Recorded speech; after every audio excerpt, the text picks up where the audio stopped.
Morning दोस्तों, आपका अपने YouTube चैनल परीक्षा प्रदेश में मैं आप लोगों का स्वागत करता हूं। आप लोगों से निवेदन है, यदि आप लोगों ने अभी तक चैनल को सब्सक्राइब नहीं किया है तो चैनल को सब्सक्राइब कर लें और बेल आइकन को प्रेस कर दें, जिससे कोई भी वीडियो अपलोड हो सर्वप्रथम आपके पास पहुंचे और आप लोग उसका लाभ उठा सकें। दोस्तों, हम लोग मध्यकालीन इतिहास पढ़ रहे थे। मध्यकालीन इतिहास में हम लोगों ने राष्ट्रकूट वंश की शुरुआत कर दी थी, जिसमें राष्ट्रकूट वंश के सभी शासकों के विषय में हम लोगों ने पढ़ लिया था। अब हम लोग राष्ट्रकूट वंश के जो शासक थे उनके विषय में पढ़ने के बाद राष्ट्रकूट शासन का महत्व पढ़ेंगे। राष्ट्रकूटों के जो शासन का महत्व है दोस्तों, आइए हम लोग पढ़ते हैं और सीखते हैं। राष्ट्रकूट वंश के शासन का महत्व है दोस्तों, सबसे पहले देखेंगे प्रशासनिक व्यवस्था कैसी थी इनकी। प्रशासनिक व्यवस्था, वंशानुगत राजतंत्र का प्रचलन था दोस्तों। राष्ट्रकूट वंश में वंशानुगत राजतंत्र का प्रचलन था।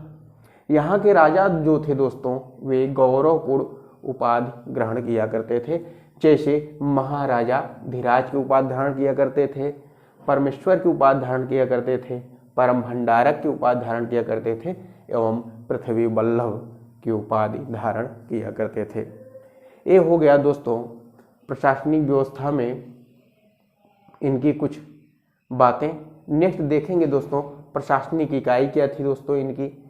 प्रशासनिक इकाई में थी दोस्तों राष्ट्र, विषय, भुक्ति, ग्राम।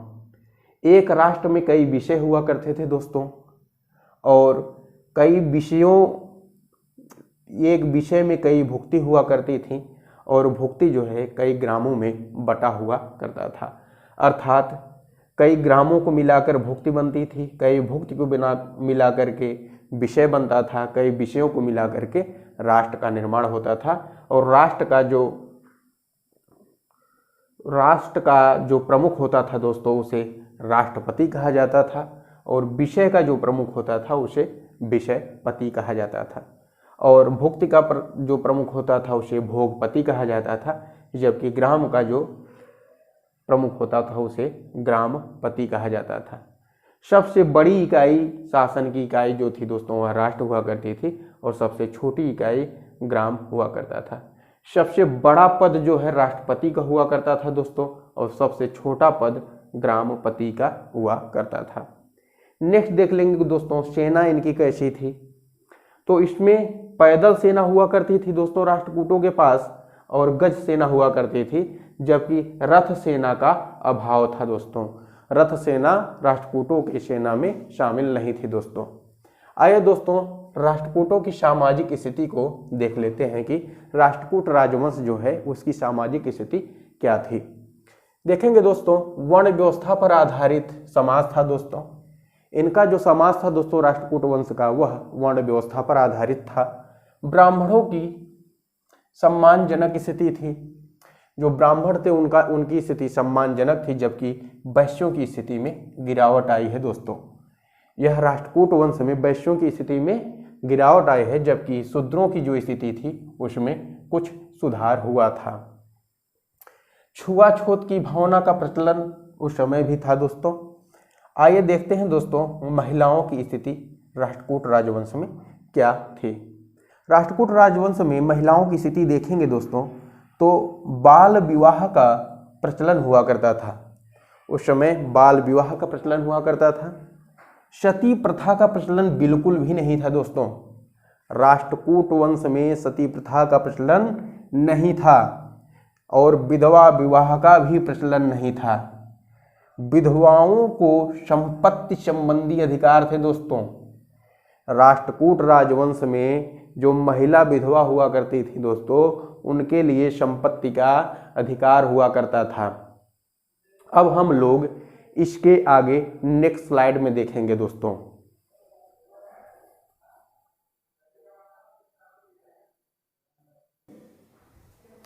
अब आइए दोस्तों हम लोग राष्ट्रकूट शासन के आर्थिक स्थिति को देख लेते हैं।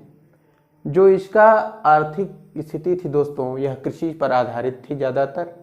इसमें ये लोग कपास की खेती किया करते थे, चावल की खेती किया करते थे, ज्वार की खेती किया करते थे, नारियल और सुपारी इनका प्रमुख फसल हुआ करता था। कपास, चावल, ज्वार, नारियल और सुपारी इनका प्रमुख फसल हुआ करता था दोस्तों। आते हैं दोस्तों उद्योग की बात करते हैं, तो जो वस्त्र उद्योग है दोस्तों, वस्त्र उद्योग इनका महत्वपूर्ण उद्योग हुआ करता था। व्यापार की बात करें दोस्तों, तो बहुमूल्य लकड़ियों की व्यापार किया करते थे लोग, बहुमूल्य लकड़ियों को बेचा करते थे। वस्त्रों का व्यापार किया करते थे, वह हीरे एवं जवाहरात का व्यापार ये लोग किया करते थे। मुद्रा प्रचलन में नहीं थी दोस्तों, राष्ट्रकूट शासन में मुद्रा प्रचलन में नहीं थी। देख लेते हैं दोस्तों शैक्षणिक और साहित्यिक प्रगति। राष्ट्रकूट शासन में शैक्षणिक और साहित्यिक प्रगति कैसी थी? तो अग्रहार ग्राम था दोस्तों, एक प्रकार का विद्यालय हुआ करता था जिसमें संस्कृत की उच्च शिक्षा दी जाती थी। हिंदू मंदिर, बौद्ध विहार एवं जैन विहार में शिक्षा के ये अन्य केंद्र हुआ करते थे। अग्रहार ग्राम जो था दोस्तों, यह संस्कृत की उच्च शिक्षा यहाँ पर दी जाती थी, जबकि हिंदू मंदिर, बौद्ध विहार और जैन विहार ये भी शिक्षा के अन्य केंद्र हुआ करते थे दोस्तों। नेक्स्ट है दोस्तों भाषा। ये लोग संस्कृत, कन्नड़ एवं मराठी भाषा का उपयोग किया करते थे। राष्ट्रकूट शासन काल में प्रमुख विद्वान निम्नलिखित हैं दोस्तों। ये विद्वान थे, लगभग 12 विद्वान प्रमुख थे दोस्तों। पहला दोस्तों कुमारिल, महत्वपूर्ण विद्वान था दोस्तों। हलायुद्ध और प्रभाचंद्र वाचस्पति प्रमुख विद्वान थे दोस्तों। अवलक ये भी महत्वपूर्ण, और हर्षेण ये भी बहुत ही महत्वपूर्ण विद्वान थे दोस्तों राष्ट्रकूट शासन में। कात्यायन भी इसी के शासन काल में थे, और अंगिरस भी इन्हीं के शासन काल के समय थे दोस्तों। विद्यानंद और जिनसेन भी इन्हीं के शासन काल में, एवं गुप्तचंद्र एवं सोमदेव ये सभी विद्वान जो थे दोस्तों राष्ट्रकूट शासन काल में थे। इनकी धार्मिक स्थिति देखेंगे दोस्तों, राष्ट्रकूट राजवंश की धार्मिक स्थिति क्या थी? जैन धर्म की बात करते हैं दोस्तों, तो राजकीय संरक्षण दिया गया था केवल एक शासक के द्वारा, वह था दोस्तों अमोघवर्ष प्रथम। अमोघवर्ष प्रथम के द्वारा जैन धर्म को राजकीय संरक्षण दिया गया था, जबकि बौद्ध धर्म जो था दोस्तों यह पतन की ओर था, लगभग समाप्ति की तरफ था इनके राज्य में, अर्थात राष्ट्रकूटों के राज्य में। ब्राह्मण धर्म की बात करें तो ब्राह्मण जो धर्म था दोस्तों, इसे राजकीय संरक्षण प्राप्त था, जिसमें लक्ष्मी, विष्णु, शिव, आदित्य, पांडुरंग आदि देवताओं की पूजा एवं आराधना की जाती थी दोस्तों। अब हम लोग कुछ रह गया है दोस्तों, जिसे हम लोग नेक्स्ट स्लाइड में देखेंगे। आइए दोस्तों, अब हम लोग राष्ट्रकूट में इस्लाम धर्म देखेंगे कि ये लोग राष्ट्रकूट वंशी जो लोग थे, ये लोग अरब यात्रियों को बसने की सुविधा दिए, और इसका आगे चलकर क्या निर्णय निकला कि भारतीयों और अरब वासियों में सांस्कृतिक संपर्क का विकास हो गया। तो ये इस्लाम धर्म के विषय में थोड़ा सा था दोस्तों, जो राष्ट्रकूट शासन के समय हुआ।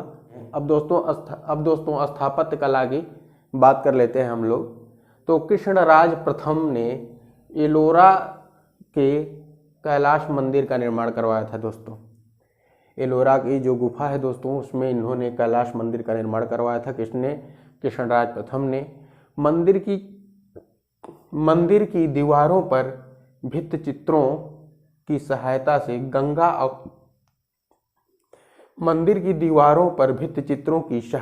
गंगा अवतरण तथा रावण द्वारा कैलाश पर्वत को उठाने का दृश्य प्रभावशाली ढंग से दिखाया गया है। तो ये हो गया दोस्तों राष्ट्रकूट राजवंश, और यहाँ पर राष्ट्रकूट राजवंश समाप्त हो जाता है दोस्तों। अब हम लोग अगले क्लास में त्रिपक्षीय संघर्ष और आयुध वंश के विषय में जानेंगे कि कन्नौज पर आयुध वंश क्या था, और उसी पर त्रिपक्षीय संघर्ष किस प्रकार हुआ था दोस्तों। हम लोग इसे नेक्स्ट क्लास में जानेंगे। आज की क्लास को यहीं पर रोकते हैं दोस्तों। धन्यवाद।